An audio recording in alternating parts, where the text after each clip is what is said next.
menjelaskan materi tentang simulasi Monte Carlo. Materi pertama akan dijelaskan oleh rekan saya Fingrian. Baik, yang pertama saya akan menjelaskan tentang latar belakang.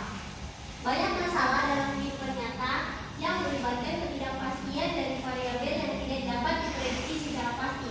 Perhitungan konvensional seringkali tidak mampu menangani kompleksitas ini. Oleh karena itu, dibutuhkan metode simulasi berbasis probabilitas yang dapat menganalisis berbagai kemungkinan hasil. Next. Selanjutnya, ada pengertian dari simulasi Monte Carlo, di mana simulasi Monte Carlo ini adalah metode simulasi yang menggunakan bilangan acak dan distribusi probabilitas untuk menganalisis kemungkinan hasil dari suatu sistem atau proses. Metode ini dilakukan dengan pengulangan percobaan dalam jumlah yang besar sehingga menghasilkan estimasi yang mendekati kondisi nyata.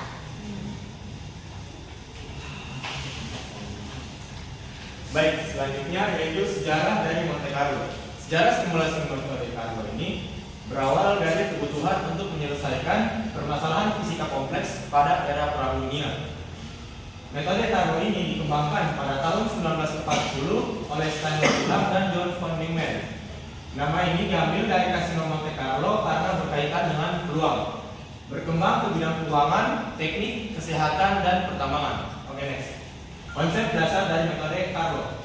Semakin banyak iterasi yang dilakukan, hasil simulasi akan semakin mendekati kondisi nyata.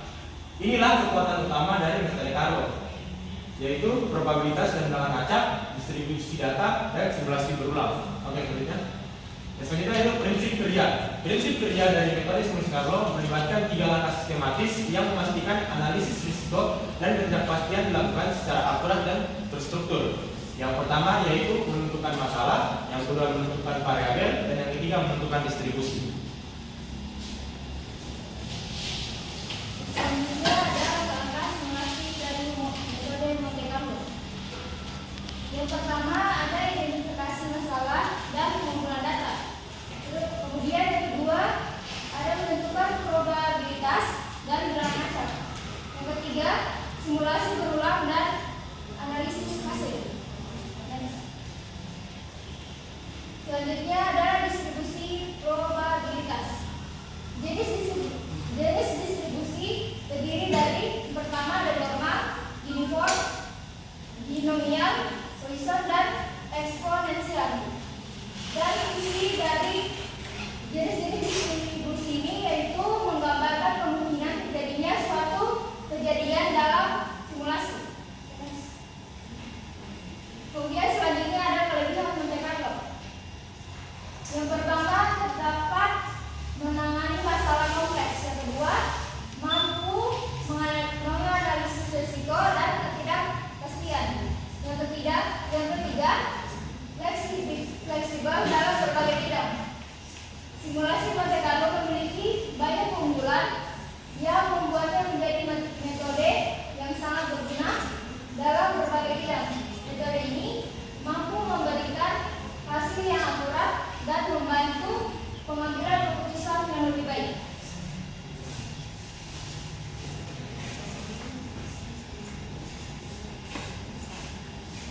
Untuk kekurangan dari metode Monte Carlo, yang pertama membutuhkan komputasi besar, bergantung pada kualitas data, membutuhkan pemahaman statistik. Meskipun powerful, metode Monte Carlo memiliki beberapa keterbatasan yang perlu dipertimbangkan sebelum implementasi dalam proyek analisis resiko. Next. Penerapan metode Monte Carlo. Yang pertama, keuangan dan teknik. Yang kedua, industri dan kesehatan. Yang ketiga, komputer dan pertambangan. Simulasi Monte Carlo diterapkan secara luas di berbagai bidang untuk menganalisis resiko dan ketidakpastian dalam pengambilan keputusan. Next. Penerapan di bidang pertambangan. Simulasi metode Monte Carlo digunakan dalam pertambangan untuk analisis risiko dan pengambilan keputusan, meliputi estimasi cadangan mineral, perencanaan produksi, analisis kestabilan lereng, evaluasi ekonomi, dan analisis ketidakpastian data biologi.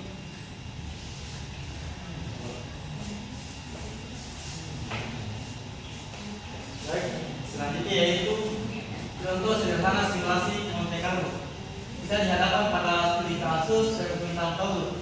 Contoh tinggi sama dengan 40%, sedang 30%, dan rendah 25%.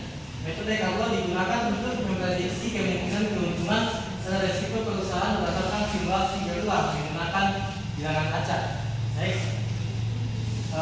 Saya pada kesimpulan yang pertama itu metode berbasis probabilitas dan bilangan acak. Yang kedua menganalisis ketidakpastian dan risiko. Yang ketiga membantu pengambilan keputusan. Jadi simulasi Monte Carlo merupakan metode analis yang powerful dan fleksibel untuk memahami ketidakpastian dalam berbagai situasi kompleks. Baik, itu saya mungkin jelas dari kelompok kami.